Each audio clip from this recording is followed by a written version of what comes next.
Have you ever looked in the mirror and wondered, who am I really? Not the version your parents raised, not the role society trained you to play, but the real you, buried underneath years of programming, fear, and expectation. We grow up in a world that gives us answers before we've even learned how to ask questions. From the moment we're born, we're taught what to believe, what's good, what's evil, how to behave, and what success looks like. But what if all of that isn't truth, just training? Today we're diving into one of the most misunderstood yet liberating books in philosophy, Friedrich Nietzsche's Beyond Good and Evil. But this isn't a lecture, it's a wake-up call. We're going to explore what it means to truly think for yourself in a world built to program you. And if you stay with me until the end, you might not just learn about Nietzsche, you might learn something you've always known, but forgotten, about yourself. 1. The illusion of morality. We grow up thinking we know what's good and what's evil. We're taught that helping others is good, lying is evil, loyalty is noble, and betrayal is unforgivable. But Nietzsche warns us, these aren't absolute truths, they're constructs. Morality, he says, is often just a narrative handed down by those in power. Whether that's a church, a government, or a cultural norm, what we call good may simply be what's useful to the herd, and evil may just be what threatens the system. This idea challenges one of the most deeply rooted parts of human identity, our moral compass. But Nietzsche doesn't suggest we throw it away. He wants us to examine it. Where did it come from? Who benefits from it? For example, humility and obedience might be praised as virtuous, but are they virtues because they serve humanity, or because they make people easier to control? Nietzsche introduces the concept of slave morality versus master morality. Slave morality, he says, glorifies weakness, submission, and suffering, qualities that kept the masses compliant. Master morality, on the other hand, values strength, creativity, and self-assertion. But here's the twist. He's not asking you to pick a side. He's asking you to question the very foundation of how you define right and wrong. That's the first step in reclaiming your mental freedom. 2. Escaping the herd. The path of the free spirit. Most people go through life like sheep, following the crowd, not because they agree with it, but because it's safer than standing alone. Nietzsche calls this herd thinking. It's the unconscious drive to conform, to belong, to avoid the discomfort of thinking differently. But if everyone's thinking the same, who's really thinking at all? The free spirit is Nietzsche's ideal individual, the person brave enough to leave the herd, not out of rebellion, but out of a deep, burning need to find their own truth. The free spirit doesn't reject all norms blindly. Instead, they question each one. They ask, does this belief serve my truth, or someone else's? They are not anti-society, they are pro-awareness. They've learned to distinguish between what is inherited and what is chosen. But make no mistake, this path is hard. Free spirits are often misunderstood, labeled arrogant or dangerous, because they threaten the systems built on obedience. Yet in their solitude they find clarity. They are able to shape their values consciously, and live not by borrowed ideas, but by earned insight. If you've ever felt like you didn't quite fit in with the mainstream, maybe you're already on this path. 3. The will to power. Creating meaning from within. At the heart of Nietzsche's philosophy lies the concept of the will to power. It's often misinterpreted as the desire to dominate others, but in truth, it's much more personal and profound. It's the inner force in every human being that drives us not just to survive, but to become, to grow, to overcome limitations, to transform suffering into strength. We live in a time where many feel lost, not because life lacks meaning, but because they've stopped creating it. Nietzsche believed meaning doesn't come from outside forces, religion, tradition, authority. It must come from within.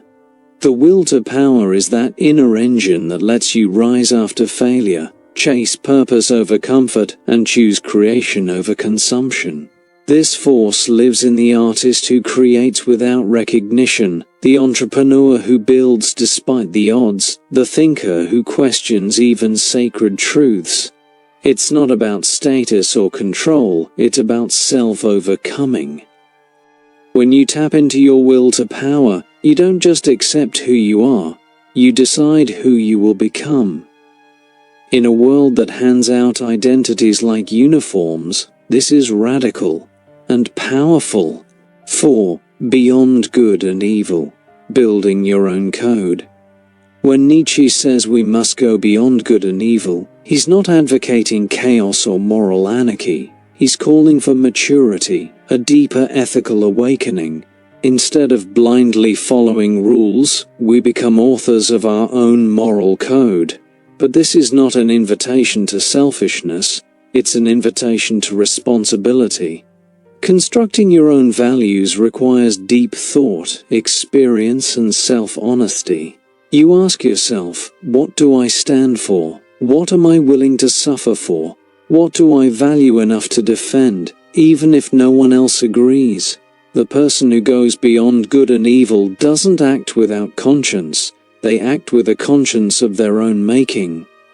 This kind of living is rare, and it's often misunderstood. But it's also where real authenticity begins. You stop living based on fear, of judgment, of hell, of rejection, and start living based on clarity. Your actions become an expression of your essence, not a reaction to external threats. In that space, something sacred happens. You stop being a puppet and start becoming a person. 5. Become who you are. The philosopher's secret. Become who you are. That short, almost cryptic line is one of Nietzsche's most profound pieces of advice, and one of the most misunderstood. To most people, it sounds obvious or even cliché.